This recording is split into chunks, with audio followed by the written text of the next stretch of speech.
Muy buenas tardes, queridos y amables. Siempre digo auditores, siempre empiezo con esta frase, pero ahora tenemos, ¿cómo decirlo? Televidentes, videntes de estos videos, de estas nuevas comunicaciones que tenemos a través de Twitter, a través de YouTube, a través de Facebook. Estamos iniciando este primer Chile en primera persona de Estallido Tuitero, un programa. Es muy especial este programa y es tan especial que cada 15 días tenemos la posibilidad de conversar con algún personaje de nuestra sociedad, y yo le doy la bienvenida al profesor José María Massa, Sancho Massa. Profesor, siempre me confundo. José Massa Sancho, José María Sí, sí. Massa Sancho. ¿Ahí está correcto? Sí, está bien. Sí, sí. Eh, Profesor, Sancho es mi segundo bienvenido. apellido. Su segundo apellido, oiga, absolutamente español, ¿eh? Exactamente. Bueno, mi Oiga, padre bueno, y mi madre eran españoles, así que no había por dónde elegir.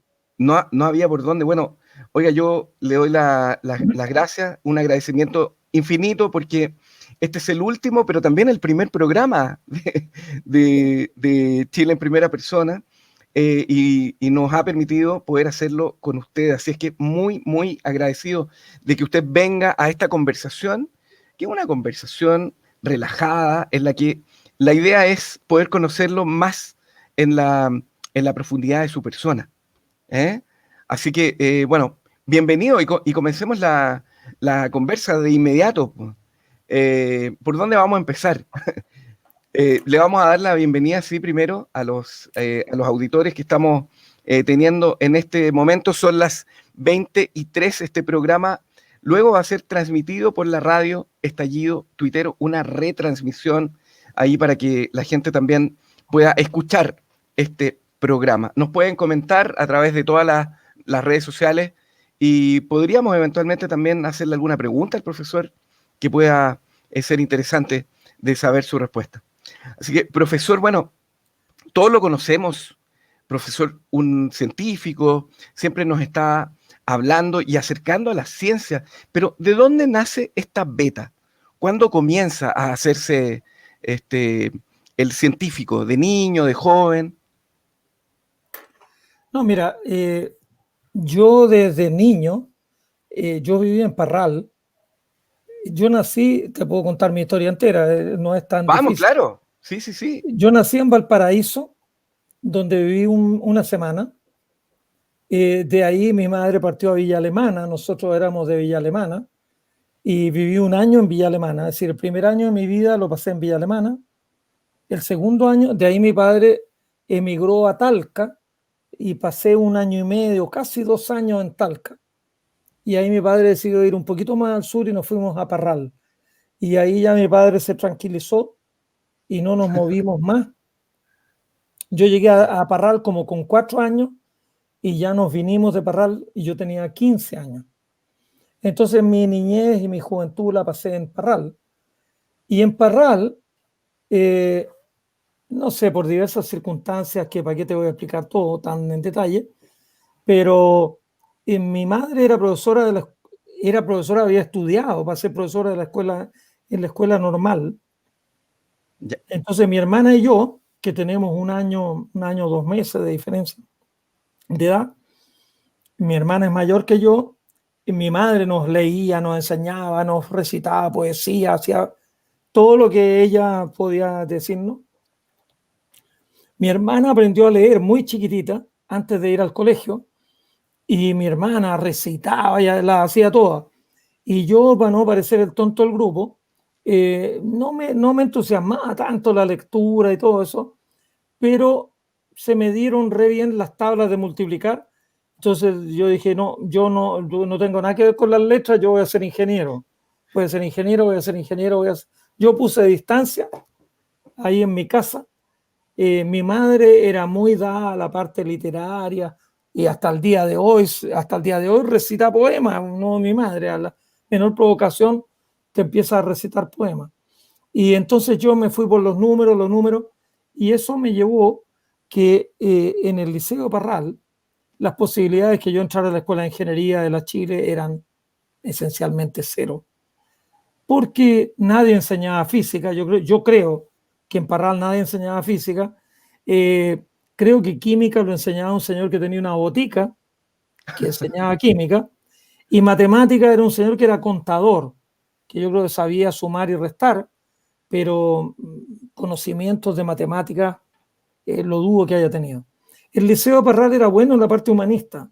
De hecho, mi hermana estudió hasta el final ahí y después entró a la universidad y se especializó en literatura española, profesor de castellano, aunque eso ya suena medio anticuado. Claro, ahora son de Y lenguaje y claro, comunicación. profesora de lenguaje, etcétera. Pero ella es especialista en literatura española medieval, en Shakespeare, en Cervantes, ciertamente, Wow. etcétera. Bueno, y yo, como quería ser ingeniero, quería ser ingeniero, quería ser ingeniero, yo tenía un tío, 10 años mayor que yo, que había terminado de estudiar en el Barros Arana hacía muy poco tiempo. Entonces mi tío ahí le dijo a mi madre, oye, no, pero mira, a ver, llevemos a Pepe a la Limba, bueno, porque ahí sí que se va a ir derechito para la universidad. Y entonces con 11 años me metieron acá en el Internado Nacional Barros Arana, porque yo tenía esta obsesión de que yo quería ser ingeniero. Y bueno, y ahí el INBA me cambió la vida, porque claro, había grandes profesores, había otros que no eran tan grandes tampoco, es decir, había un poco de todo, pero en general el INBA era, nosotros creíamos que era el mejor colegio de Chile, los del Instituto Nacional decían que eran ellos, pero Donde, nosotros lo discutíamos y en realidad eh, los resultados, los mejores resultados de los colegios lo tenían el Barros Arana y el instituto. En esa época se daba una prueba antiquísima que era el bachillerato, y si en el bachillerato 35 puntos era una prueba con puros 7. Normalmente habían 2 o 3 pruebas a nivel nacional, y si eran 3, eran 2 del INBA y 1 del instituto, o al revés, 1 del INBA y 2 del instituto.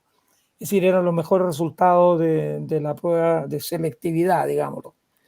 Así que bueno, ahí estuve en el Barros Arana, y lo que me pasó en esa época en realidad que es una casualidad. Yo soy astrónomo por casualidad, porque justo en esos años yo llegué al Barros Arana en el año 59 y yo estuve hasta el año 63 en el Barros Arana.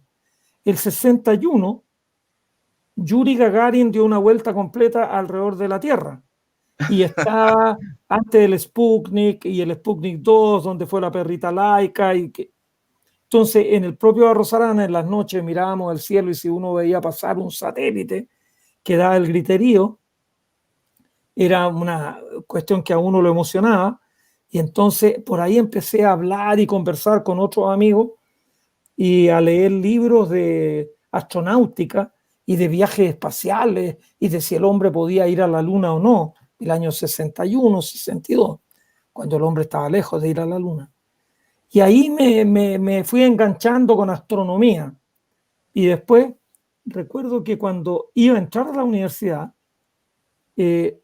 no sé por qué cosa, una cuestión rara, mi padre siempre hacía cosas raras y de repente nos dijo que a mi hermana y a mí que qué libros queríamos, así como una lista de libros, porque él iba a comprar no sé dónde, en una librería o en alguna liquidación, yo no sé dónde, y compró como 10 libros y yo le pedí uno que era un libro de astronomía, que era de un autor alemán, Krause. Se lo pedí porque a mí me gustaba mucho el tema y yo quería saber más. Yo era bastante autodidacta, y, pero entré a ingeniería. Y entré a Ingeniería de la Chile y estaba ya iniciando tercero de Ingeniería Eléctrica, cuando justo ese año, en ese momento, se creó la especialidad de licenciatura en astronomía, que derivaba a partir de tercero para adelante, que tenía 4 ramos en común con las otras. Todas las especialidades de ingeniería tenían primero y segundo común, y tercero habían 4 ramos duros, comunes a todos, y 2 ramos de especialidad. Uno empezaba a tomarle el saborcito a la especialidad en tercero, pero ya la especialidad empezaba en cuarto. Y yo tomé los 2 ramos de especialidad de astronomía y los 2 ramos de especialidad de ingeniería eléctrica. Por casualidad también, porque un compañero, yo estaba en una residencia universitaria que era extraordinaria, el pensionado Rosales, y Juan Mella me dijo, oye, José, tú que siempre transmitías esas tonteras de astronomía, van a crear una carrera, ¿te interesaría? A lo mejor averigua. Ah, ya, pues voy a averiguar. Y ahí yo no me había ni siquiera enterado. Y Oiga, entonces averigüé en la escuela y claro, sí, ya me puedo inscribir, ya, inscríbase. Y me inscribí y hice los 2 ramos de astronomía, que era así como por probar un año. En cuarto yo tenía que tomar la decisión para qué lado iba. Pero entonces hice tercero eléctrico y tercero astronomía. Y, profesor, y ahí me fui para profesor, astronomía. ¿Sí? eh, claro, pero a usted bueno, al principio, fuera de cámara, hablábamos un poco de algo de poesía, algo de música, ¿eh? A usted lo que lo enamora de la astronomía es lo que estaba pasando en ese momento, que era algo que no había ocurrido nunca, ¿no? Los viajes, y, y ese joven José Massa, ¿cómo era en las clases? Bueno, para la talla, o era un súper estudioso, No, ¿cómo, no, cómo era no. esa?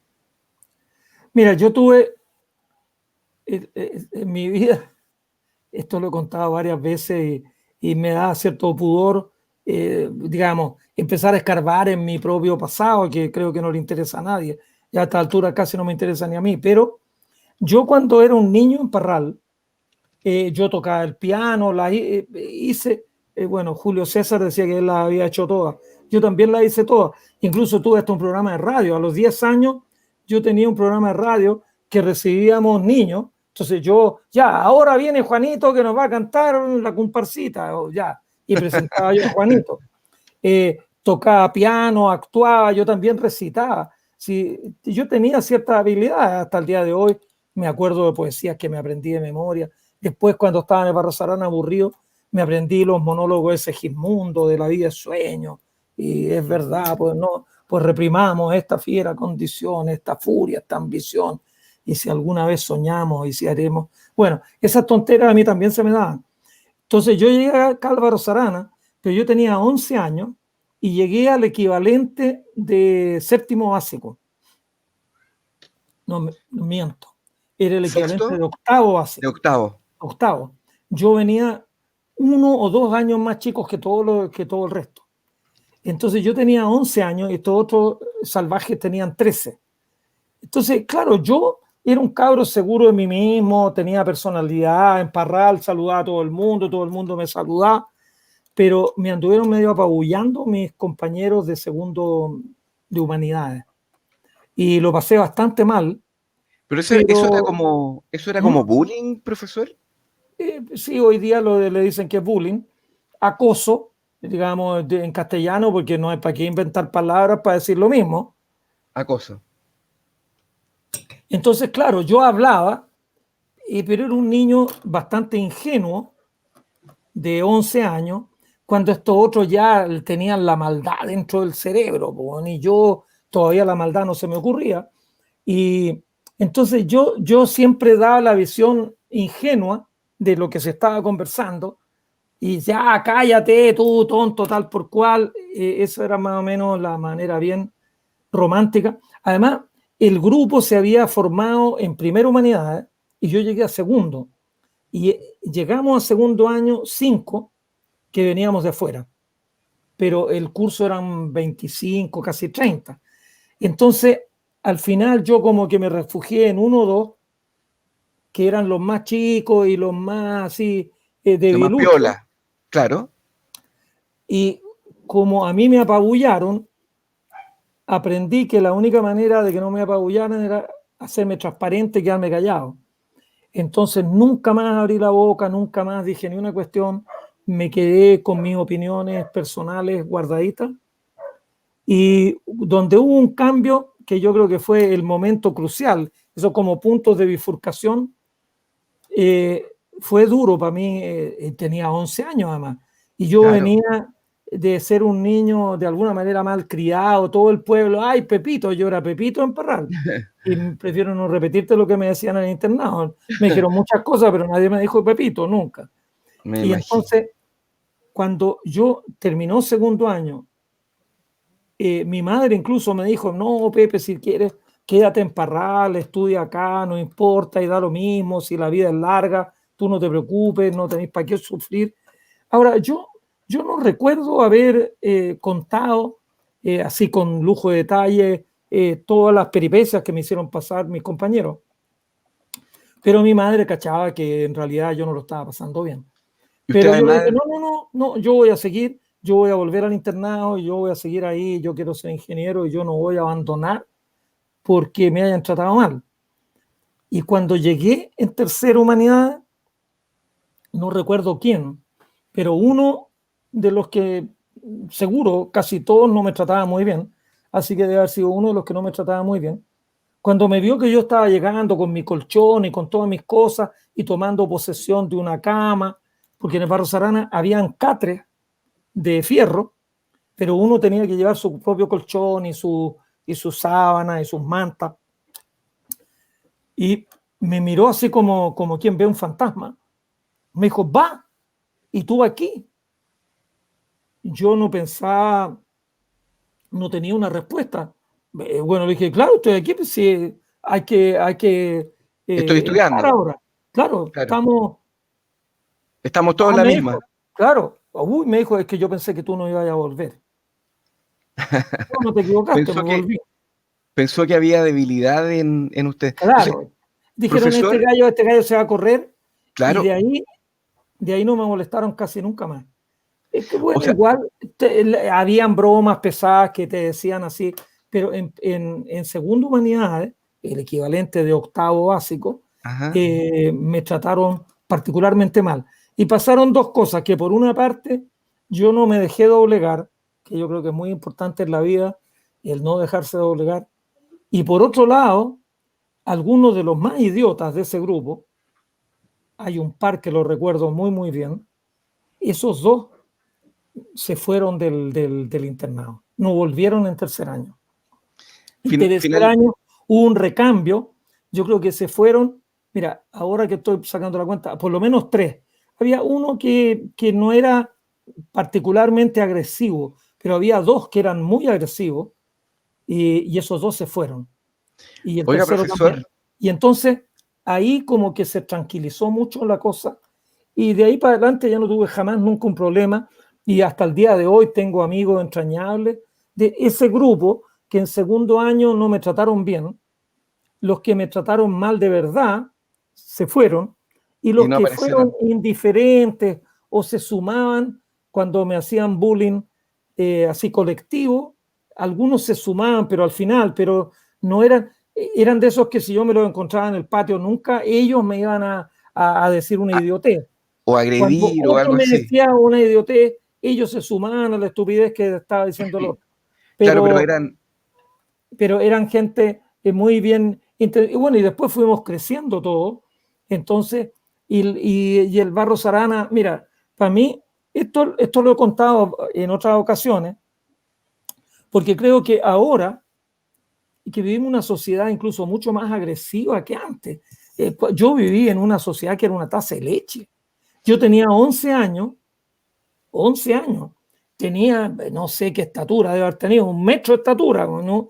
muy Y chicos. Entonces, chico, chico. claro, Y sin embargo, salía los días sábados, nos veníamos en un grupo, tomábamos el trole ahí en la Quinta Normal, frente en la calle Compañía, donde se inicia ya, sí, venían sí, los troles y uno se bajaba en la esquina de los Gobelinos, que era la plaza de armas, y de ahí mis tíos estaban a 1 cuadra y media en la calle Puente, y yo estaba ahí y después yo recuerdo, incluso mi afán por la astronomía tuvo algo que ver con que yo en las noches de los sábados me iba a los Juegos Diana y los Juegos Diana estaban en esa época en la Alameda entre Ahumada y Estado, donde hoy día está esa torre hexagonal, ya, sí, sí, sí, sí. que fue un edificio alto en su momento, pero antes de que eso, el 59 y el 60, ahí estaban los Juegos Diana, que después los trasladaron A San al Diego. lado no, al lado de la iglesia de San Francisco, donde Ah, ahora está el Hotel San el Hotel Francisco. San Francisco. Y después se fueron a los, no sé si sigan existiendo o no los Juegos Diana, Sí, pero, están, pero ahí en San Diego, pero en el Parque Almagro. claro, y yo a las 8 de la noche el día sábado me iba solo, caminaba, me ponía a ver cómo disparaban a los patitos, miraba, estaba la Rueda de Chicago, un La Cuncuna, había varios juegos, pero habían libros delante, estaba lleno de libros. Y entonces yo me ponía a hojear libros y encontré algunos libros interesantes. Después había algunos libros muy baratos, libros en un papel amarillo, esos papeles como papeles Muy de viejo, po. Claro, pero viejo. unos libros realmente, esos libros además que la imprenta imprimía la página, pero casi lo podía ir leyendo tocando la página sin mirarla, porque quedaban todas en bajo relieve o en todas las letras. Finalmente me compré algunos libros de astronomía yendo a mirar allá pero hoy día a mí, cuando yo pienso, yo un cabro de 11 años, 12 años, flaco, chico, ahí metido a las 10, no a las 10, pero a las 7:30, 8 de la noche, yo caminaba toda la calle Ahumada y llegaba allá y me ponía a mirar, miraba esto, miraba lo otro. De repente, yo tenía un rifle de postones en Parral y disparaba bastante bien. Los rifles que tenían ahí en los Juegos de Ana eran como el ajo. Entonces yo de repente, alguna vez, si había que, no sé, pagar 100 pesos por disparar con postones, dispararle a los patitos, intenté dispararle a los patitos, pero los rifles eran un desastre, apuntaba para allá y te salía el postón para el otro lado. Entonces, bueno, abandoné la idea de matar patitos en los Juegos de Ana y más bien iba a mirar libros. Entonces era un mundo distinto, un mundo donde la agresividad o esto, porque por una parte hoy día un niño como yo, andando en el centro de Santiago a las 8 de la noche, llamaría la atención a cualquiera y le, oye, ¿qué andas haciendo aquí? Porque todo el mundo, creo yo, o algunos, se sentirían inquietos. Nunca nadie me preguntó a mí que qué es lo que hacía yo ahí. No, todo lo consideraba natural. Y después yo tomaba una micro a las 8:30 de la noche del día domingo, tomaba una micro ahí en la Plaza de Armas y me iba hasta Santo Domingo 3535, que es la puerta del Barro Sarana, y teníamos que entrar a las 9, y ahí estaba yo cuadrado a las 9 de la noche entrando al Barro Sarana. Entonces, pero a pesar de eso, el bullying que llaman ahora, a mí me lo hicieron y bueno, no te diré que me gustó, pero bueno, si uno tiene un objetivo en la vida y tiene algo más o menos claro, y yo lo tenía claro, yo no me iba a dejar amedrentar por un grupo que simplemente de puro aburrido, de idiotas que eran inmaduros, querían molestarme. Y bueno, yo seguí adelante. Pero en el Barro Sarana, como te digo, yo aprendí a quedarme callado porque el que nada dice, bueno, se hace transparente. Y después me costó mucho tiempo, muchos años en mi vida, recuperar un poco la seguridad en mí mismo y esto de ponerme a hablar frente a un público numeroso, que en los últimos años he ido escalando. Ya ahora con la pandemia se me acabó el ciclo, pero hace como 3 o 4 años, una vez me invitaron a Concepción y di una charla en el anfiteatro de San Pedro. Habían 5.000 personas en un sitio al aire libre. Yo recuerdo Hablando eso, con que usted, personas, usted habló tiene, de eso en la radio y recuerdo que era como un hito precisamente que usted había hablado frente a tantas personas. Estaba pensando en que ese niño había forjado, digamos, una gran personalidad, pero esa personalidad tenía que ver con el objetivo que usted tenía, po. Básicamente era el objetivo que usted tenía. sí, pero bueno, no, yo creo que yo en los primeros 10 años de mi vida me crié en un ambiente hiper protegido, en Parral, en que todos se conocían, donde no había ni un problema de nada. Mi madre y mi padre me daban como bastante espacio para que yo hiciera lo que quisiera. No era un niño sobreprotegido que me tuvieran pegado a las pretinas de mi madre. Y yo tenía una personalidad, por ejemplo, dentro de las anécdotas estúpidas que yo recuerdo, yo estudiaba piano y mi hermana también, pero la señorita Elena, que era la profesora de piano, tenía como 12 alumnos, pero de los cuales 11 eran mujeres y yo. Y entonces en una hizo una presentación en el Teatro de Parral, pusieron un piano en el escenario del teatro y todos los 12 fuimos allá y nos habían marcado con tiza en el suelo, entrar en diagonal, ponerse frente a todo el público, saludar, después seguir por otra diagonal hasta el piano y tocar lo correspondiente, sacar la partitura, devolverse, volver a saludar. Y una niña, que una o dos antes que yo, cuando venía del piano, yo debo haber tenido 8 o 9 años, venía del piano y se le cayó la partitura y se quedó estaba tan nerviosa que dejó la partitura en el suelo y saludó y se fue. Y quedó la partitura botada. Eso era miedo escénico, po. Claro.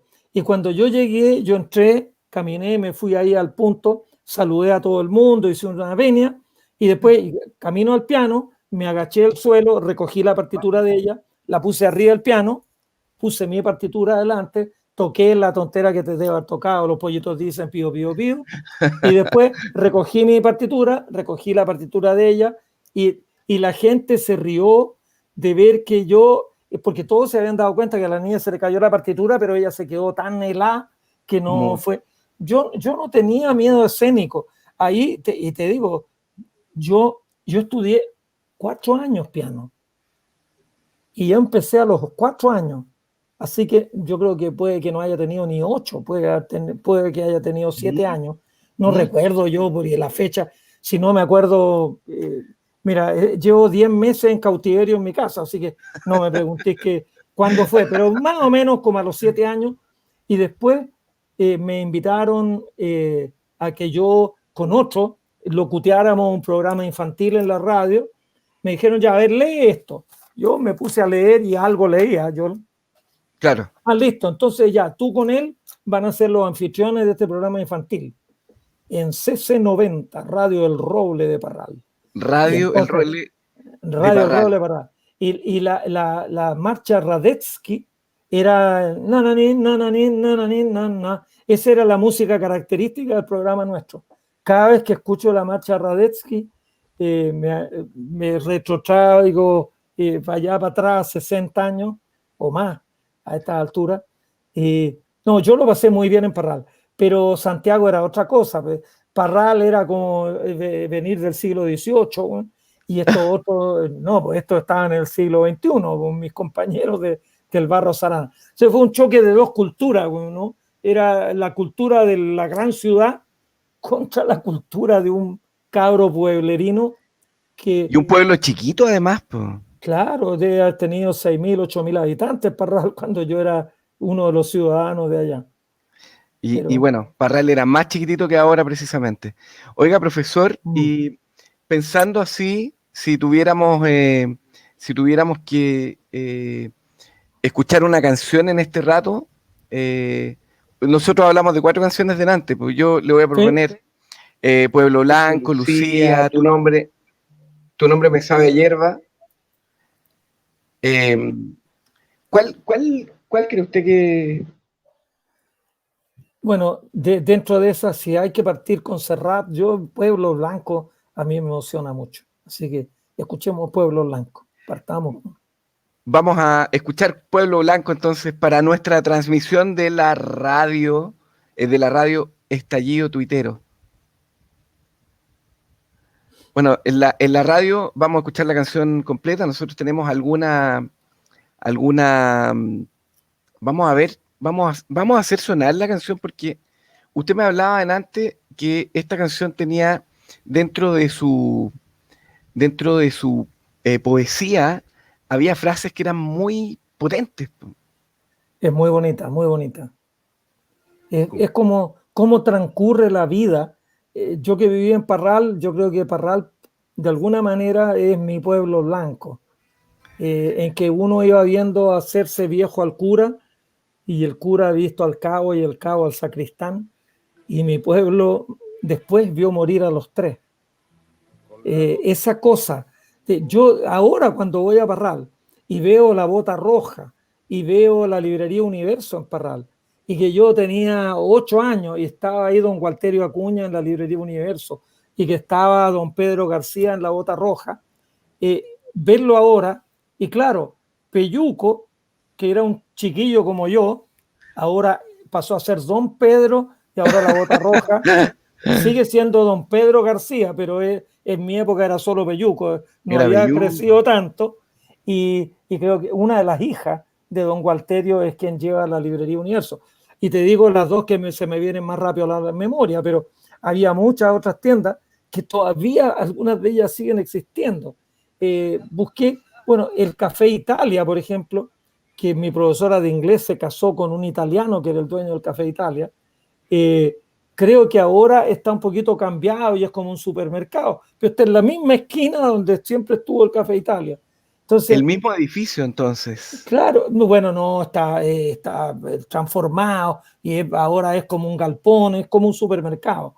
Pero es muy impresionante para mí volver 30, 40, 50 años después y yo digo, bueno, yo tengo recuerdos de cómo era la Aníbal Pinto, que es la avenida principal que cruza en el sentido este-oeste la ciudad de Parral.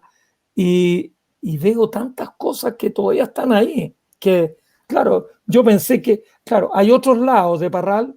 Yo vivía una calle hacia el norte que se llamaba San Diego, ahora se llama Pablo Neruda. Reconozco algunas casas, pero eran casas más precarias y que o se han caído o la han hecho de nuevo. Ya no es, pero en la avenida principal, los portales todavía están ahí, que es justo en la Plaza de Armas, había un pedacito de varios negocios del señor Sara, que tenía una tienda, y en los portales, y los Rogazzi eran los que tenían la radio El Roble, y ellos tenían una tienda de electrónica, vendían radios y cosas.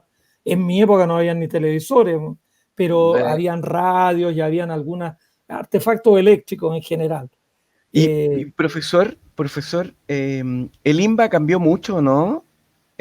Como su colegio, o sea, ¿usted mira con nostalgia lo que fue el IMBA en algún momento? Mira, el IMBA de Parral tengo los más gratos recuerdos. Del IMBA, yo por mucho tiempo estuve sin ir al IMBA, mucho tiempo. Porque no se dieron las circunstancias, y en el año 99 yo me gané el Premio Nacional de Ciencias Exactas, Ujú. y entonces el año 2000, en mayo son las ceremonias del colegio, me invitaron a que fuera allá. Yo salí el 64, el 63, en diciembre del 63 me vine.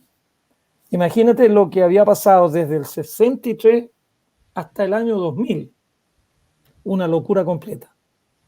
Y ver ahí el Barros Arana y recordarlo y empezar a hacer arqueología dentro del cerebro, fue una tremenda pena.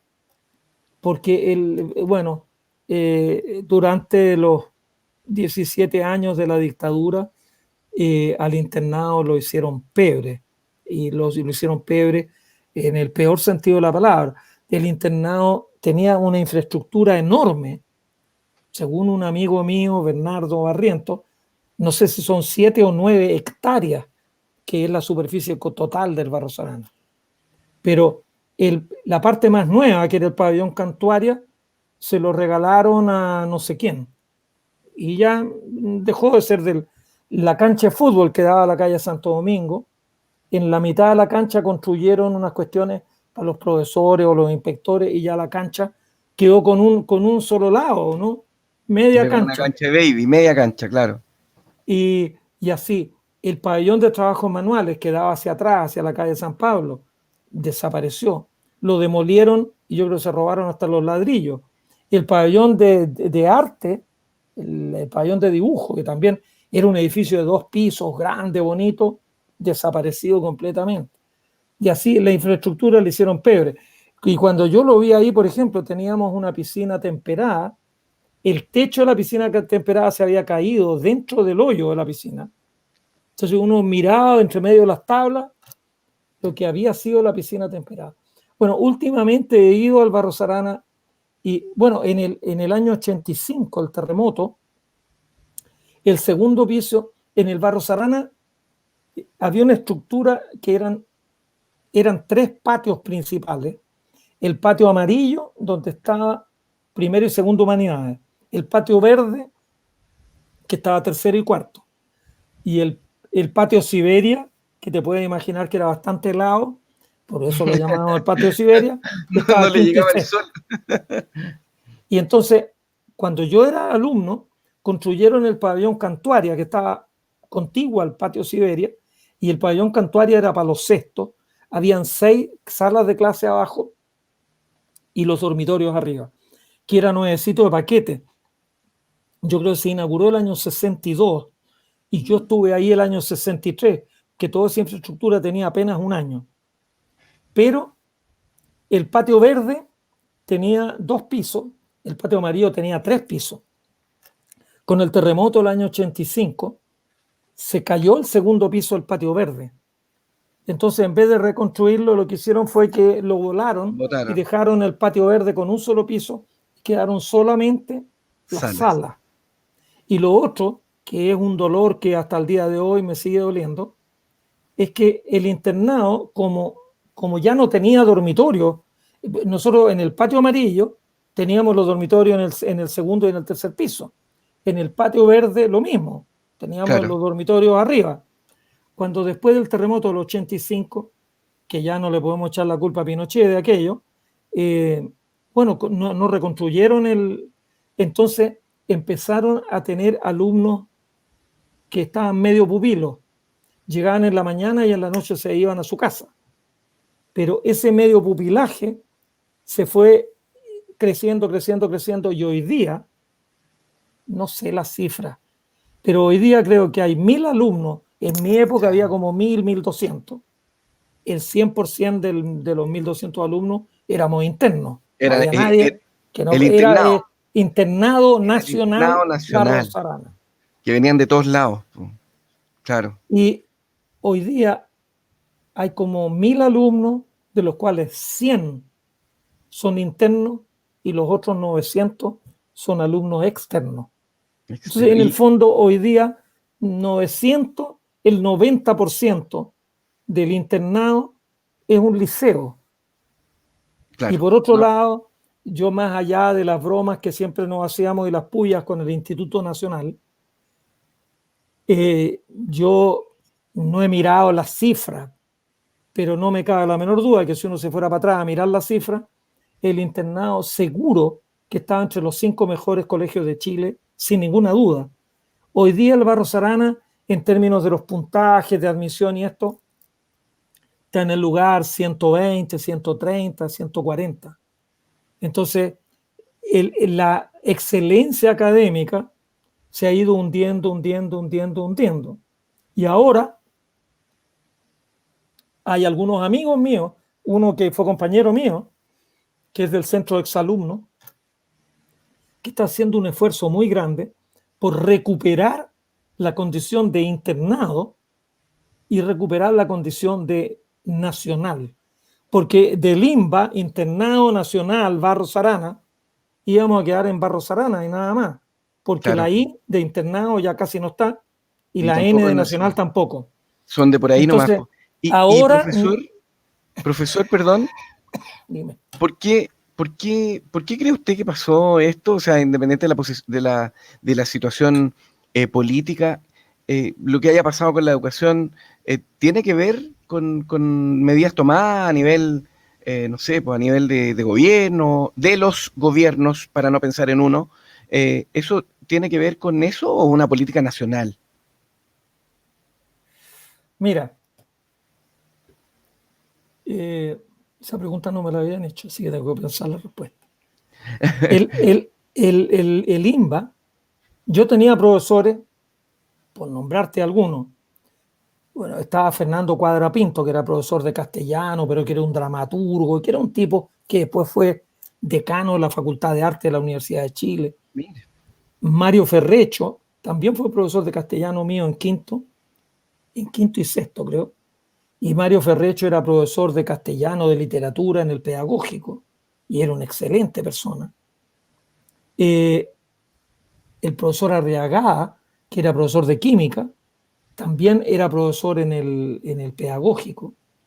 Yo creo que la mitad de los profesores del Barros Arana hacían clase también en el pedagógico. Ellos enseñaban en el pedagógico, ellos le enseñaban a profesores allá y hacían clase también en el Barros Arana. Y entonces yo creo que después del golpe militar en Chile, como desgraciadamente los militares no se caracterizaron por respetar la cultura o la educación o el conocimiento, el primer guadañazo se lo mandaron al pedagógico porque era un antro de comunistas, entonces tenían que sanitizar el pedagógico, extirpar el cáncer marxista. Le hicieron quimioterapia al pedagógico. Y entonces yo creo que ahí muchos de los profesores del Barros Arana, que también eran profesores del Instituto Pedagógico, empezaron a quedar como en tierra de nadie. Y de hecho, mira, no sé en detalle la historia que pasó, pero creo que un profesor de gimnasia, que era profesor nuestro, pero que nunca nos hizo gimnasia, era el profesor tipo gerente, llegaba, ya ahí están las pelotas de básquetbol, saquen la que quieran jugar básquetbol, saquen pelota de básquetbol, y los que quieran jugar fútbol están la pelota de fútbol allá, y se iba. Y cuando iba a terminar la clase, volvía, ya chicos, ya se acabó la clase, guarden las pelotas, y nunca nos hizo nada. Bueno, ese señor lo pusieron de rector del Barros Arana. Y ahí le entregaron esto y le entregaron lo otro. Es decir, una despreocupación absoluta. El internado se hundió casi como una sucursal del Instituto Pedagógico. O sea, claro, había que matar la educación porque era un antro comunista. Y entonces, bueno, fueron degradando. Además, lo otro que pasó, que yo también lo vi que ocurrió, me lo han contado, no lo vi yo porque yo estaba estudiando en Toronto, pero cuando después del golpe militar interviene en la Universidad Austral, entonces echan a los profesores de primera línea porque eran comunistas, según cualquiera que no fuera pro botas militares era comunista, los echaron. Y ponían, entonces los que estaban más abajo los ponían arriba, pero el primero que de abajo lo ponían arriba, lo que se preocupaba en primer lugar es de echar a todos los que le podían hacer sombra, y echaba a todos los que más o menos estaban al nivel de él, y cuando lo había echado a todos, lo echaban a él y ponían a otro de más abajo, que al subir echaba a los que estaban a su nivel. Entonces en 2 o 3 años, en muchas partes, yo creo que hubo digamos, un piquero completo. Mira, en el Barros Arana había una biblioteca que el señor Godoy era el bibliotecario, que era un hombre bajito, muy amable, era profesor de castellano, y había una biblioteca pero realmente hermosa. Yo cuando vi esa biblioteca, las cosas que todavía recuerdo de niño, había en la entrada, estaba toda la enciclopedia Espasa-Calpe, que son como 80 volúmenes y cada uno tiene como 12 o 15 centímetros de espesor, unos libros enormes. Y estaba la Espasa-Calpe, y estaba la enciclopedia británica, y estaba, no sé, una enciclopedia Larousse. Y yo miraba la enciclopedia y yo decía, ¿qué podría uno hacer para sentarse y leerse todos estos libros? Y entonces yo tendría todo el conocimiento del mundo. Yo tenía la fantasía de que ahí, en esa enciclopedia, en ese lugar, y en ese lugar estaba todo el conocimiento. Bueno, iba y le preguntaba al señor Godoy, mire, me dijeron que podía leer este libro o este otro. El señor Godoy me decía, no, mira, lee este. Yo te voy a pasar otro porque no, eso no lo vas a entender o no te van a gustar. Y entonces él me pasaba un libro y yo lo sacaba y lo leía y después se lo devolvía. ¿Y te gustó? Sí, en realidad estaba bien. Entonces lee este otro. Una biblioteca preciosa, pero había miles de libros en esa biblioteca. Y te digo, profesor, bueno, no quedó nada.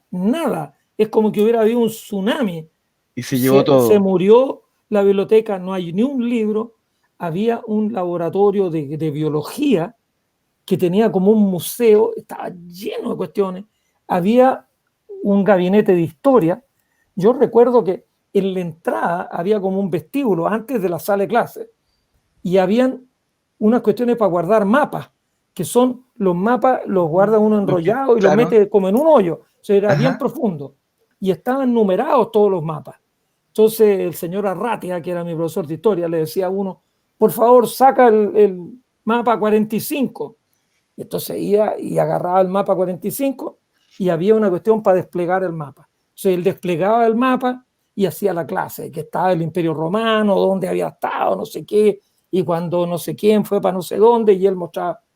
Y después, entonces, al final de la clase había que enrollar el mapa y llevarlo y guardarlo en el casillero 45. Bueno, no hay ni biblioteca, ni sala de nada, cero. Y eso, bueno, y además ahí la educación en el gobierno militar pasó a ser parte de lo que hacen las municipalidades, pero el INBA es parte de Quinta Normal.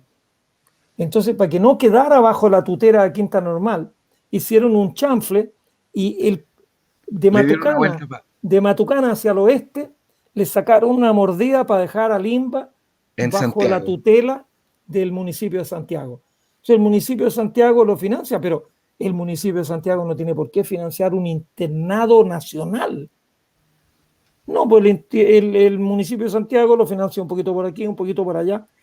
Entonces, claro, ahora hay varios, algunos más optimistas que yo, que están tratando de ¿Recuperar? hacer una resurrección del Barros Arana.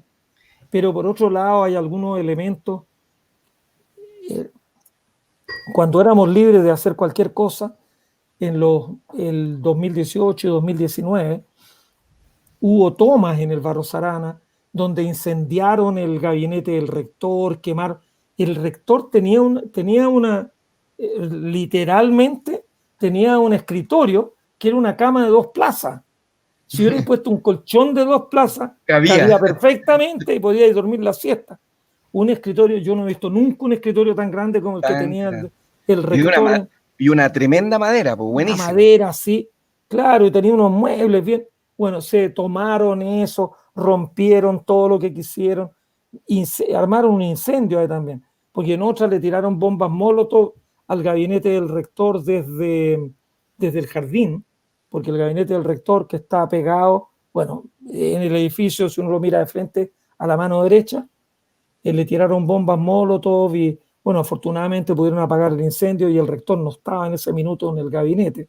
Claro que no pasó nada. Entonces, y claro, y bueno, una cuestión, pero terrible, entraron los carabineros ahí y un grupo de alumnos emboscó a un carabinero, lo aturdieron con un ladrillo en la cabeza, que con el ladrillo, afortunadamente el carabinero tenía un casco, pero el ladrillazo fue tan fuerte que aturdieron al carabinero y se le cayó el casco.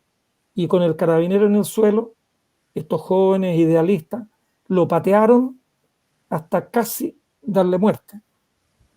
Entonces, yo se tengo trastocó el sentimientos sentido encontrados. también. Claro, internado tus hijos te brindan, pues te deben cultura y virtud. Lo que es flor de hidalguía en las almas, gratitud, gratitud, gratitud. Eso, así parte el himno del internado. Entonces, cuando yo vi esas imágenes en la tele, yo dije, esto no puede ser. En mi tiempo, jamás hubiera alguien tenido la cobardía moral, la cobardía gigante que tuvieron esos 6 desalmados que prácticamente no podían creo armar. que pararon porque al final se metió un profesor y le dijo, oye cabros, no cometan un paquicidio. Y parece que no quisieron terminar, no tengo idea cómo estará el carabinero, pero una cobardía, pero aturdido en el suelo y lo patearon, le patearon la cabeza con los zapatos que llevaran puestos, hasta el punto que creo que era una sola masa sanguinolenta, la cara y la cabeza del carabinero.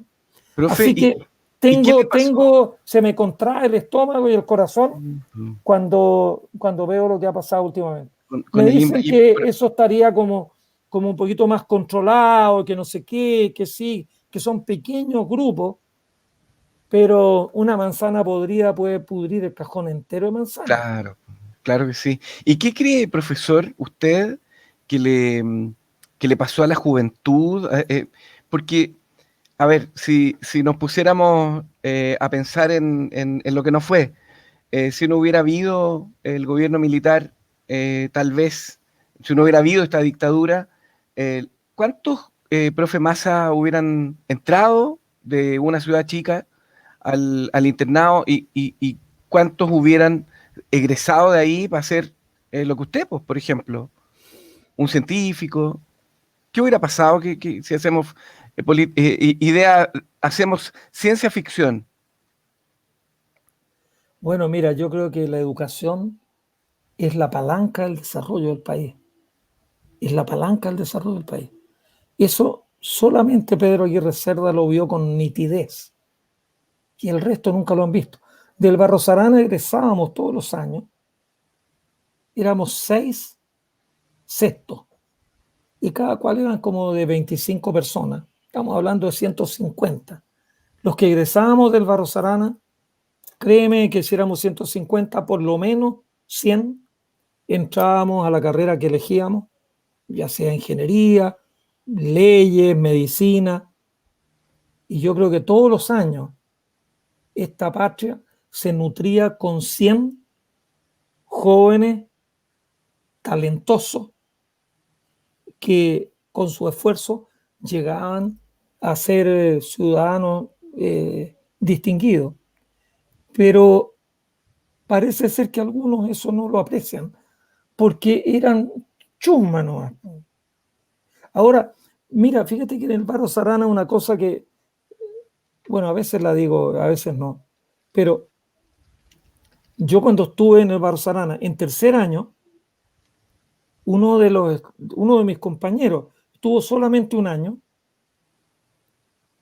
era el nieto del presidente Carlos Ibáñez del Campo, que la familia de Carlos Ibáñez del Campo era de Punta Arenas, y a Claro. este, que era grandote, por ahí hay unas fotos que todavía las tengo en el computador, era bastante más alto, bueno, más alto que yo no era ningún mérito, pero le sacaba la cabeza de altura a casi todo el resto de mis compañeros, y estaba ahí en el Barros Arana, porque, bueno, lo mandaron Ahora, no De era Punta muy buen Arenas. alumno y no tenía, tal vez no tenía una gran motivación por ser realmente, por comerse el mundo, pero en el Barros Arana tenía un rango muy grande. Había algunos que el día sábado, cuando salíamos, lo estaban esperando en la puerta los papás con un auto súper bonito, y los patipelados nos íbamos caminando por la Quinta Normal hasta tomar ¿cómo se llama?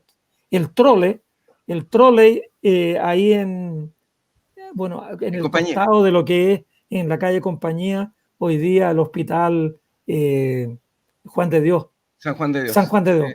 San Juan de Dios. Eh, pero había gente de bastante dinero. Este Ibáñez, que te digo, era nieto del presidente, bueno, entonces, y era de una familia bastante adinerada. Yo todavía, dentro de las anécdotas ridículas que recuerdo, después de las vacaciones de invierno, que se fue a Punta Arenas, volvió y tenía un reloj grande, que tenía un despertador. Entonces tenía un palito, yo no he visto nunca en mi vida un reloj así. Con un Tenía reloj con un palito. un palito como que era como la representación de un relámpago, de un rayo, ¿eh? Así medio quebrado, y entonces uno lo ponía ahí y le daba y seteaba ahí el El, despertador y sonaba un despertador de pulsera. Eran las tonteras que, porque en esa época Punta Arenas era Puerto Libre, y había, bueno, también habían unos lápices de pasta en que uno los ponía así y qué sé yo, era una mona, pero si uno los invertía, la mona perdía la ropa y quedaba pilucha. Era una tinta, que se movía por un lado y otro. Y también yo creo que el Ibáñez llegaba con esos lápices y uno siempre de la iba a zona ver franca. de la zona franca.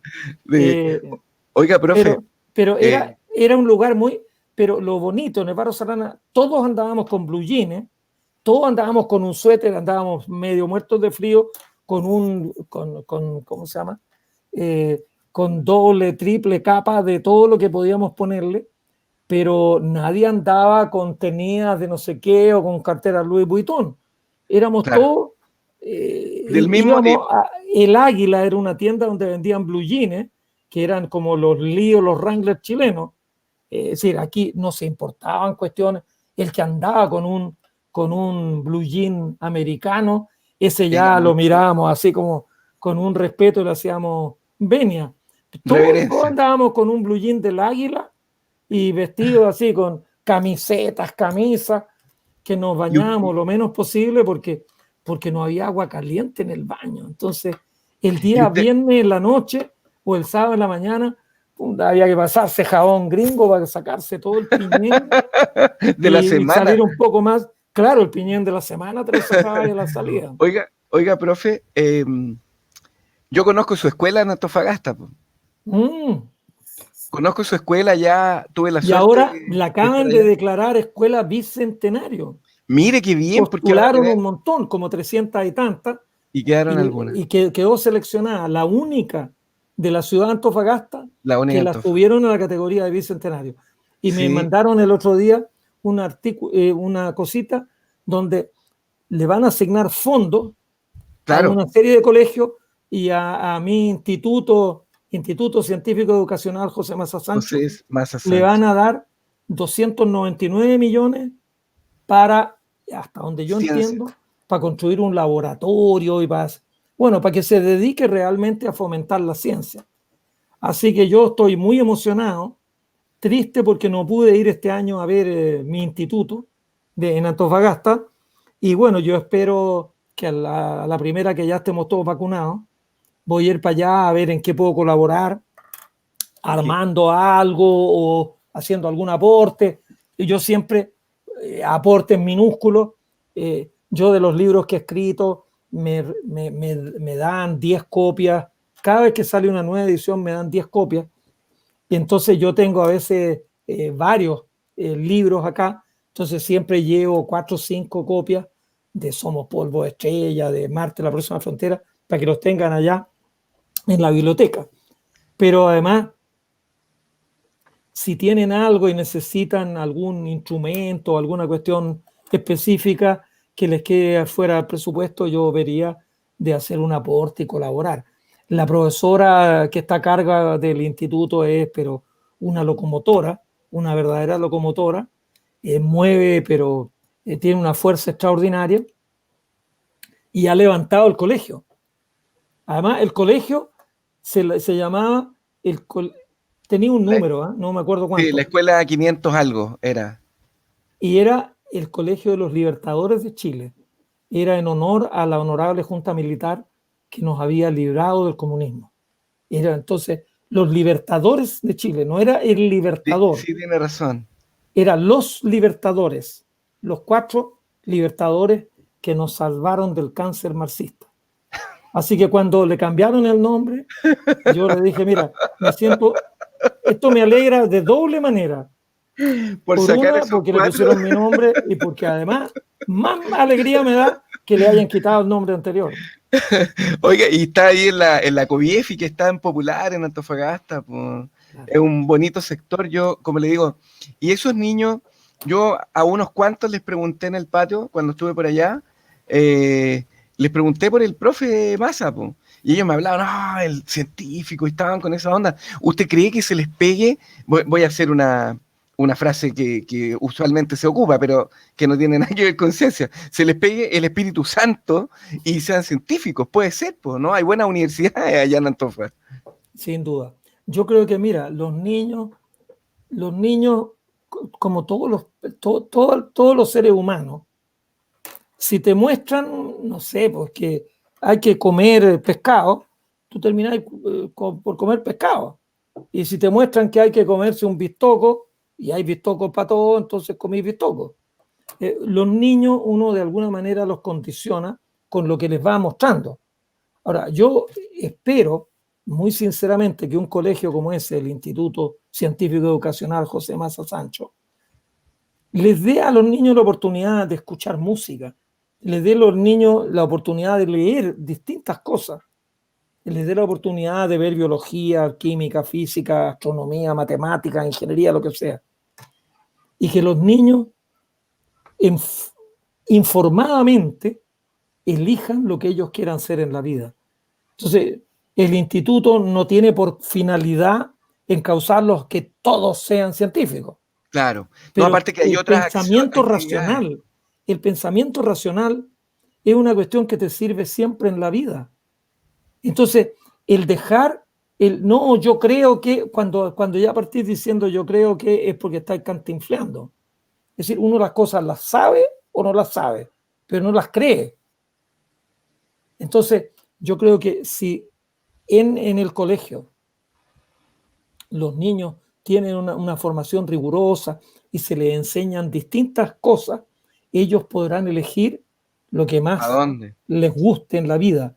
Y lo Claro. otro, que también, mira, yo lo he leído por ahí, no soy experto en eso, pues yo con suerte sé astronomía, pero dicen que los niños nacen, que todos los seres humanos tienen 200.000 millones de neuronas en el cerebro, que es un número que para mí es inolvidable porque es el número de estrellas que tiene la Vía Láctea. La Vía 200 Láctea mil tiene millones. 200.000 millones. Pero las neuronas se conectan y un niño nace y tiene una cantidad de conexiones bastante magras. Y en el primer año de vida hace como la mitad de las conexiones que van a tener sus neuronas. Y después de ahí, hasta los 5 años, el niño sigue haciendo conexiones en las neuronas y un cerebro tiene una capacidad que es proporcional a toda esta red de dendritas ahí conectando las neuronas. Entonces, si nosotros no estimulamos el cerebro de todos los niños, de todas las niñas, para que realmente vayan desarrollando pensamiento propio, para que vayan aprendiendo a razonar. Claro, uno aprender a razonar parece como que eso es como andar, no, No, no, yo sé que no. no es tan fácil, No, no no es es tan tan fácil, fácil. y uno puede vivir toda la vida y no saber razonar. Entonces, Exactamente. enseñemos, yo siempre digo, y ya que estamos en esto, te lo repito aquí a ti, el material más valioso que tiene Chile, lejos, el material más valioso, más que el salitre, más que el cobre, más que el litio, más que todo, es el cerebro de los 18 millones de chilenos. El día que sepamos pulirlo y pulirlo y pulirlo y resplandeciente los 18 millones de cerebros, Chile va a ser un país desarrollado. Entonces, toda la pega es desarrollar los 18 millones de cerebros. Y Pero profe, desgraciadamente, eso en esta república tan querida no lo ha hecho, no lo ha querido hacer. ¿quién no ha querido hacerlo, Todo, profe? bueno, en el siglo XIX, si no hacían escuela, ¿tú crees que era porque querían hacerlo? No, en 1860, el 2% de la población iba a la educación básica. El 2%. Y el 0,1% iba a la educación media. A finales del siglo XIX, el analfabetismo en Chile bordeaba el 90%. Porque la idea era que a cada cual había que enseñarle lo que necesitaba para desempeñar la función que cumplía en la sociedad. Nada Entonces, más un que para eso. campesino no tenía que saber ni leer ni escribir, no tenía que jamás, no le iba a leer poesía a un campesino. ¿Para qué? No, ¿para qué le iba a enseñar a dividir a un campesino? Muy difícil, ¿no? Cerebrito de los campesinos no da para eso. Y no tienen Entonces, cerebro para eso. pero por otro lado, estamos viendo ahora. Mira, el otro día te voy a contar una anécdota. El día lunes, después de meses que no salía para ni una parte, tenía un problema con una muela que yo dije, chuta, si esto no me lo ve mi dentista luego, esto voy a tener que estar recurriendo al titanio. Mm, Partí, llegué al edificio, yo andaba más asustado, lo más lejos posible de todo el mundo, con mascarilla, con todo lo demás. Había un ascensor y el ascensor era un poquito larguito y decía 2 personas máximo, uno acá y otro acá. Y tiene Uno en marcado la el piso. entrada estaba marcado. Estaba marcado. Entonces yo dije, voy a esperar que venga un ascensor y me subo yo para no compartir el ascensor con nadie más. Entré y me fui hasta el fondo, apreté el piso, el 8º piso, y me fui al fondo. Y antes que se cerrara la puerta, llegó otro. Se metió hasta el fondo y se puso al lado mío. Entonces yo me mosqué, le dije, oiga, aquí son dos, pero uno allá y otro acá. O sea, claro, No, me dijo, si esas no son pasa. cuestiones que no sé qué, miren el metro, anda todo al lote y no sé qué, no sé cuánto. Entonces yo me fui a la entrada porque él se había puesto al lado mío y no me lo dijo en mala onda. Yo tampoco se lo dije en mala onda. Le dije, oiga, No, claro. las normas están aquí y es uno aquí y uno allá. No, pero si miren, en el metro andan todos achoclonados, si esta no, si no sé cuánto. Y se bajó en el segundo piso. El tipo podría haber subido la escalera, bueno, para llegar al segundo piso. Y yo después me quedé pensando, este señor, él no tiene la culpa de no entender. Porque yo le dije, mire, la norma hay que respetarla. Aquí en el ascensor dice uno allá y otro acá. No, y se bajó. Y yo después me quedé pensando, este pobre no tiene la culpa. Porque al abuelo de él nadie lo alfabetizó. Seguro que el abuelo era analfabeto.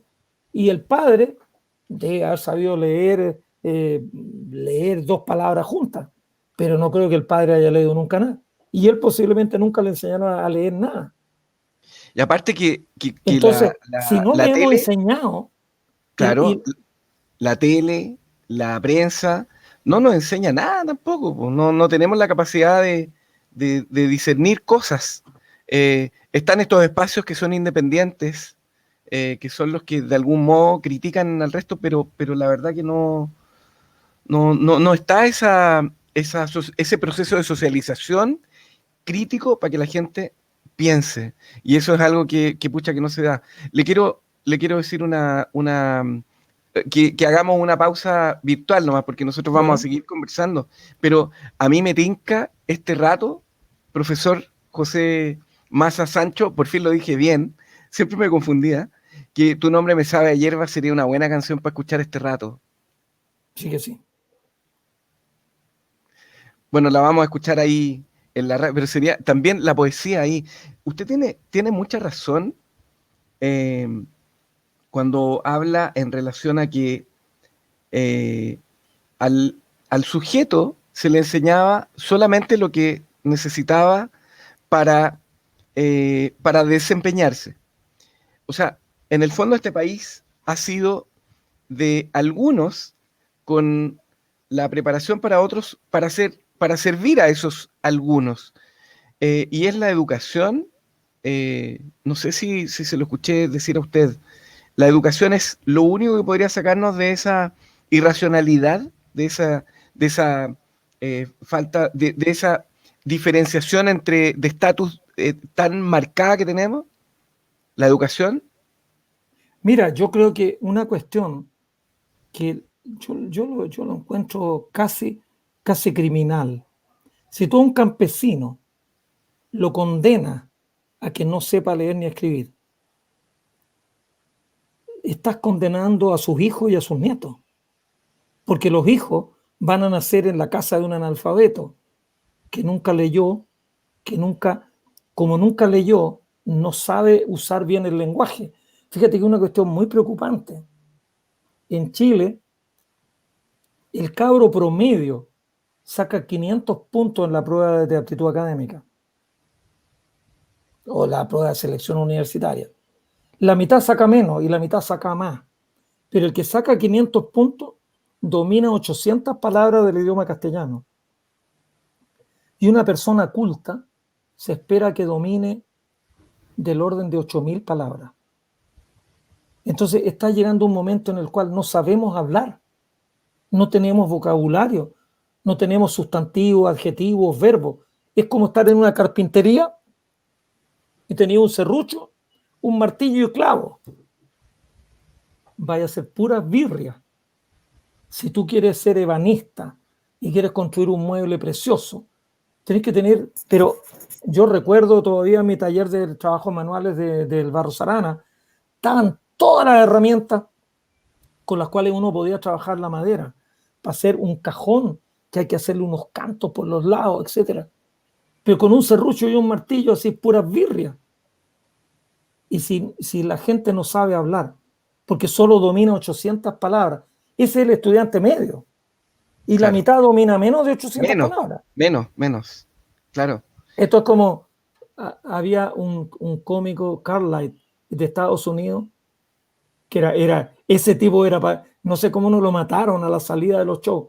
Decía, ¿ustedes han visto lo penca que es un ciudadano medio norteamericano?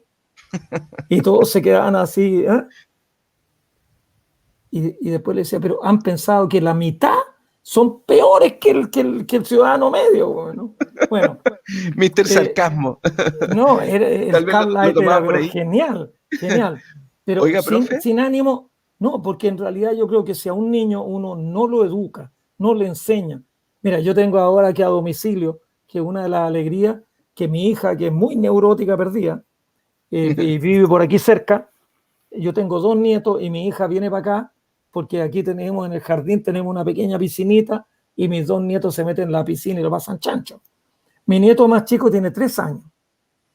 Y entonces, cuando se van, mi hija casi siempre lo lleva en brazos. Y le pregunta, ¿y qué estrella es esa? Y le muestra Marte. Hace un tiempo estaba Marte. No, ese es Marte. Y allá está Júpiter y acá está Saturno. Y todas las veces que se iba, empieza a apuntar cualquier estrella y me pregunta a mí. Claro, me pregunta a mí porque yo soy el Gil que le contesta qué estrella es. Mi hija no tiene idea. Pero este tiene 3 años.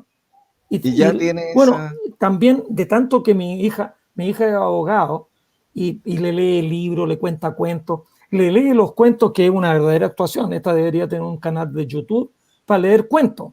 Y entonces vino el lobo y no sé qué. Y se fascina como le lee los cuentos, se los actúa.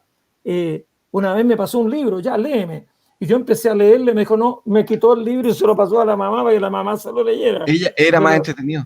Mucho más entretenido. Pero él tiene el libro en que, por ejemplo, dice, la P es para papa y para escribir papá y para escribir perro. Y bueno, de repente él escucha una palabra que no la conoce bien, pero se queda mirando y dice, empieza con T. Entonces él escucha la palabra y lo asocia con la primera letra. Pero tiene 3 años, este gallo no sabe ni leer, ni escribir, ni nada. Pero ya tiene todas estas cosas. Pero ¿por qué? Porque mi hija le está actuando todos los cuentos. Y yo cada vez que puedo, cuando salía al extranjero, le traía 4, 5, 6 libros de cuentos. Y bueno, el libro de cuentos de astronomía, para que te cuento la cantidad que le he comprado en inglés. Y entonces mi hija se los va leyendo. Pero si a un campesino tú no le enseñas, estás castigando a su descendencia. Lo está marcando para siempre. Y a su descendencia. El otro día escuchaba por ahí, decía, toma 3 generaciones salir de la pobreza. Y yo creo que incluso es más de 3 generaciones salir de la pobreza cultural. Porque si en una casa no hay ningún libro, ¿cómo uno va a querer leer el libro? Si uno nunca ha visto a su papá sentado leyendo un libro, de nada, no hay motivación. Entonces, una generación analfabeta. La siguiente aprende a leer, pero no lee. La siguiente aprende a leer y lee un poco. Y como a la 4ª generación ya tenéis un cierto nivel cultural.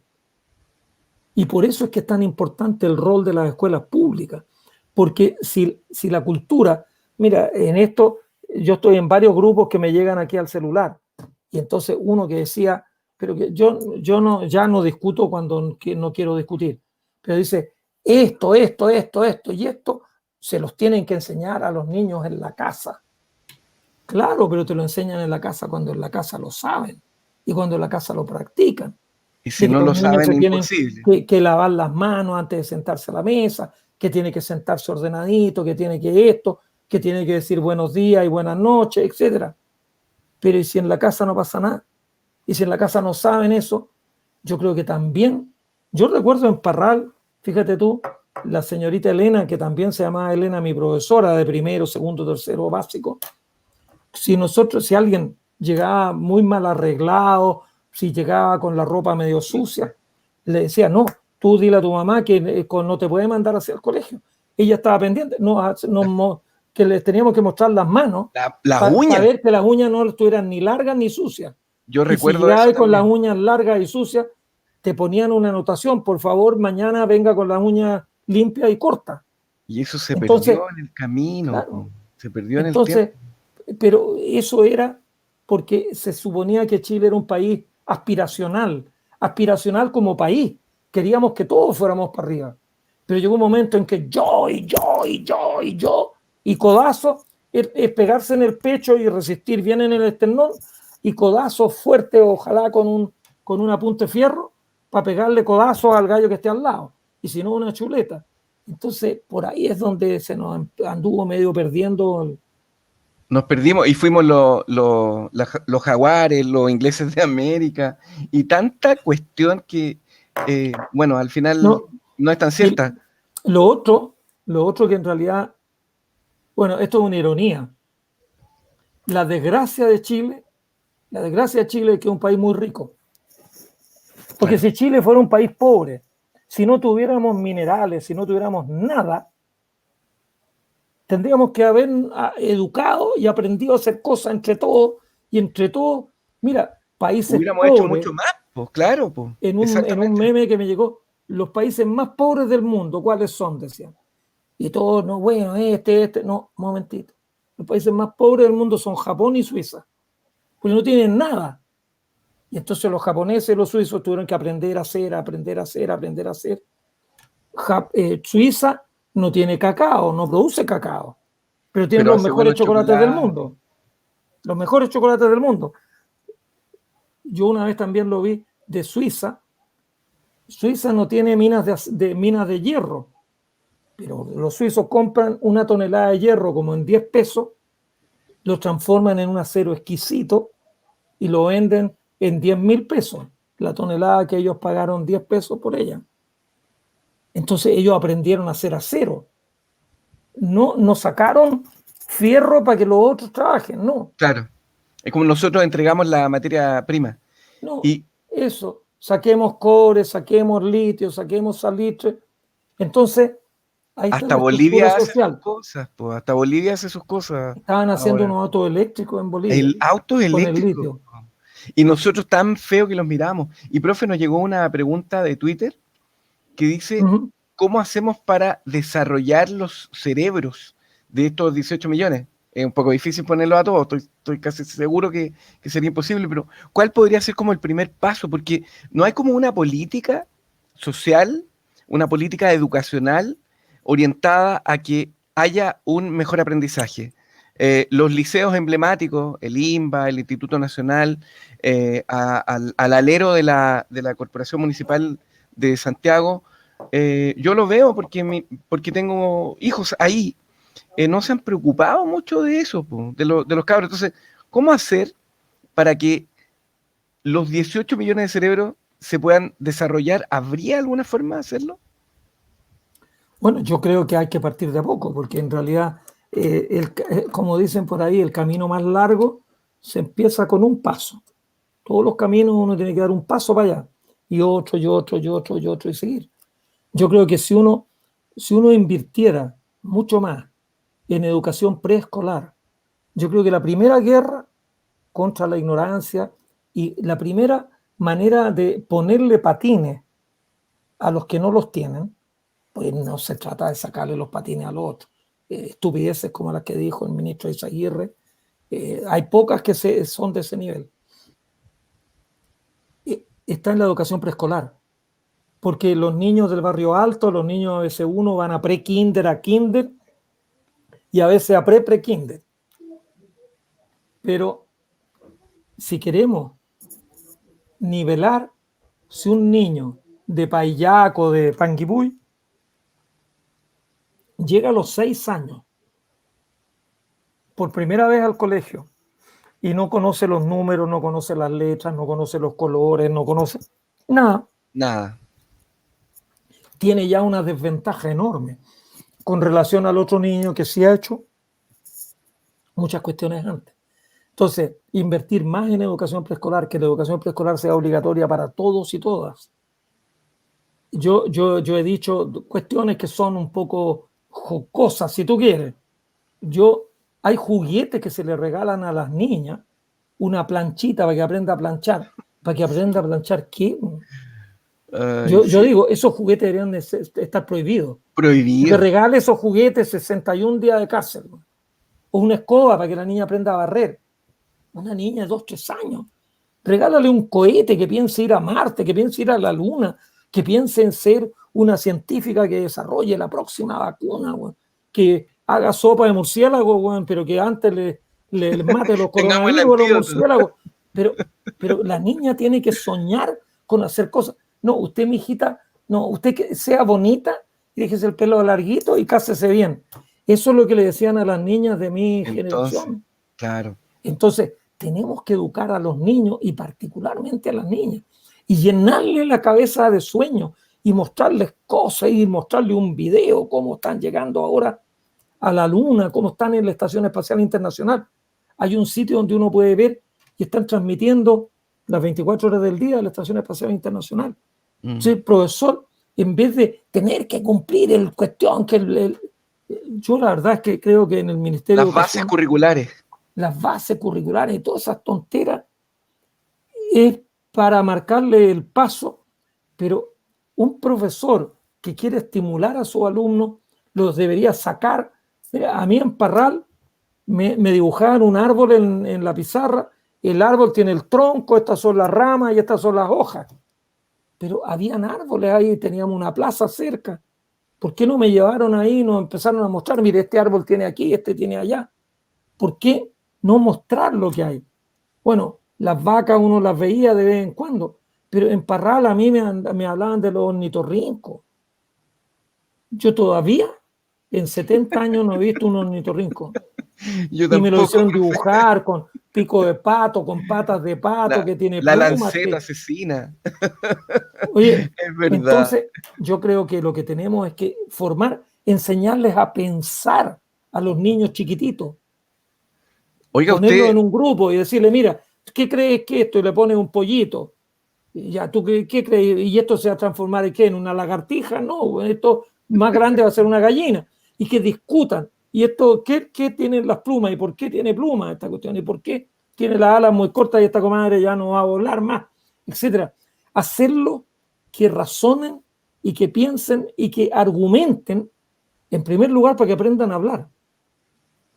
Y en segundo lugar, para que vayan viendo que las tonteras que dijo el otro eran tonteras porque entre todos lo contradijeron.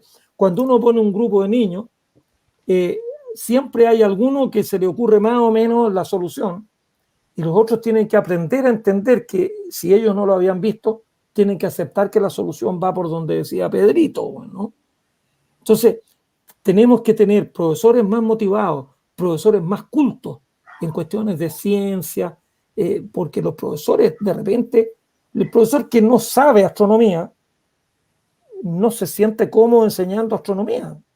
claro, hablando Entonces, de algo que no te lo sabe. digo yo desde mi perspectiva, no es que la astronomía sea tan importante enseñarla, pero No, también, por pero, ejemplo, una cuestión que yo lo encuentro muy importante, a los niños hay que fomentarle el gusto por la lectura. Entonces la profesora le debería decir, ya Juanito, ¿a ti qué te gusta? Yo quiero ser pirata, señorita. Ya, muy bien. Léete este cuento de pirata.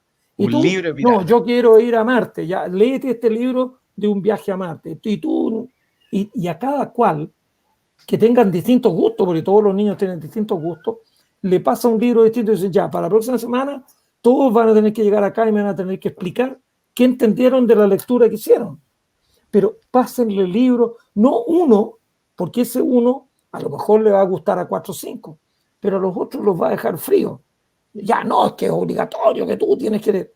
A Está mí, en el, a mí está me ahí. metían cosas de obligatoriedad y nosotros éramos más sumisos, pero los niños de ahora, la obligatoriedad no está ni ahí. Entonces No, pues no tenemos que están ahí. motivarlo, entusiasmarlo, subirlo a la micro. Y por otro lado, lo que yo hago y que he hecho, tengo libros que estoy escribiendo, estoy ahí escribiendo el próximo. El libro del año que viene lo estoy escribiendo aquí, lo tengo a la derecha. Eh, bueno, también la señora Juanita, si tiene 50 años, puede que viva 40 o 50 años más. Y si uno le dice, oiga, mira, vamos a ir a la luna y en un cráter y en el sur, y la luna tiene un día que son 30 días, sale el sol y está 15 días alumbrando el suelo. Y después cuando se pone el sol está 15 días sin alumbrar ninguna cosa, la señora Juanita se puede quedar pensando, ¿por qué no educamos a la señora Juanita? Mira, una cosa, la ciencia, y lo dicen todos los expertos, crece exponencialmente el conocimiento. Pero ahora ha crecido, no exponencialmente, pero ha crecido mucho. Uno termina la educación supuestamente a los 18 años, pero antes la vida se terminaba a los 50, 55. Ahora la vida se termina a los 80, a los 90. Exacto. Si un niño aprendiera todo lo que se sabe en el minuto en que tiene 18 años, cuando tenga 40, mucho más de la mitad de las cosas no las va a haber conocido nunca, porque no existían cuando estaba en el colegio.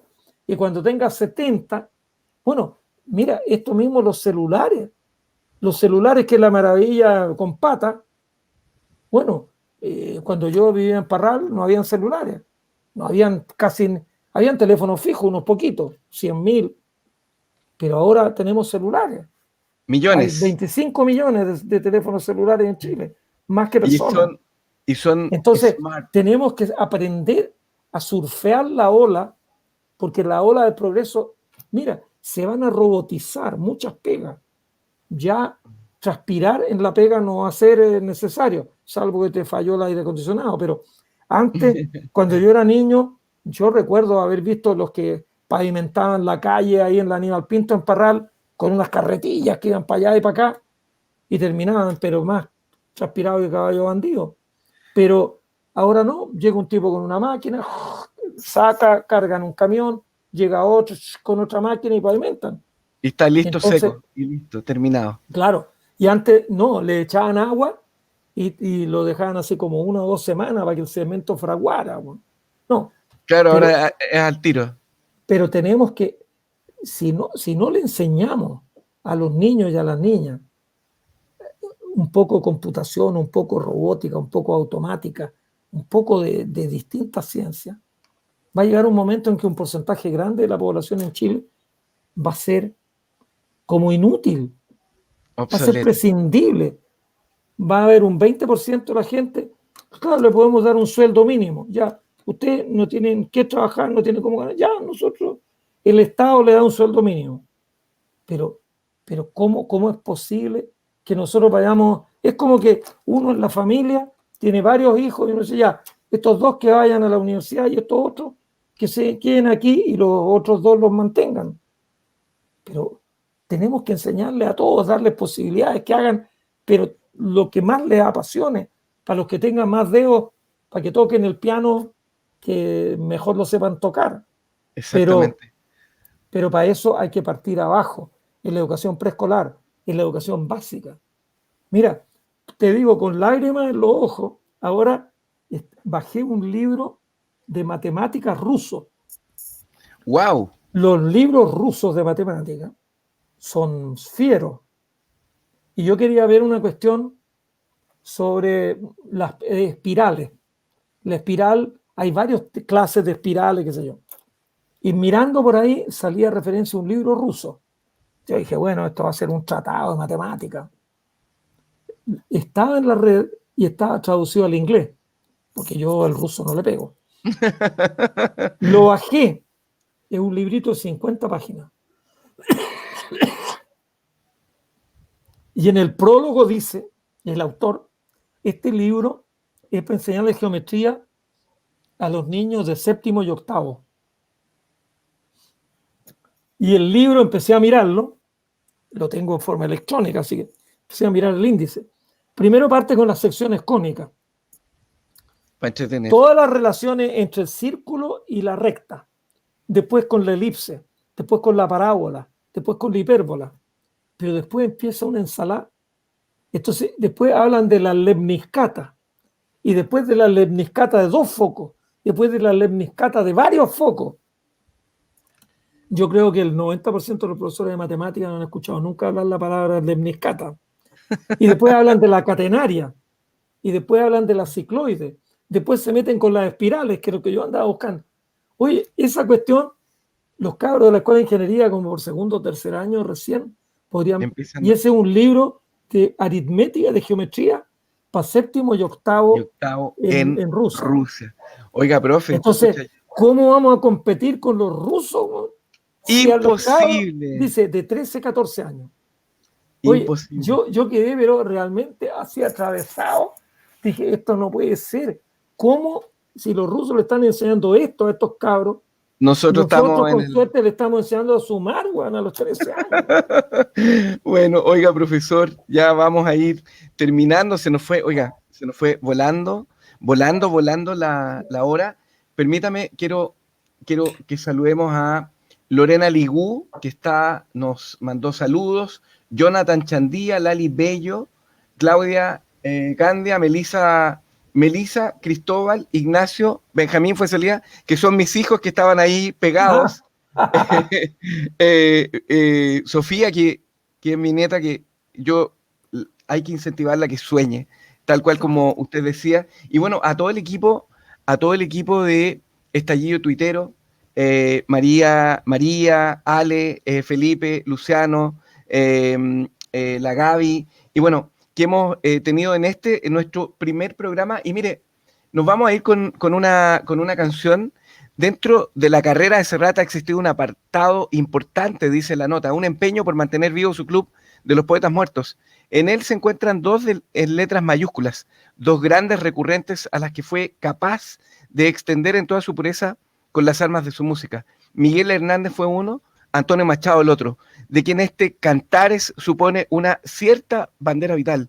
En cuanto a mi trabajo con la gran poesía, el resultado no es el fin, sino hacer buenas canciones para que la gente acuda a ella.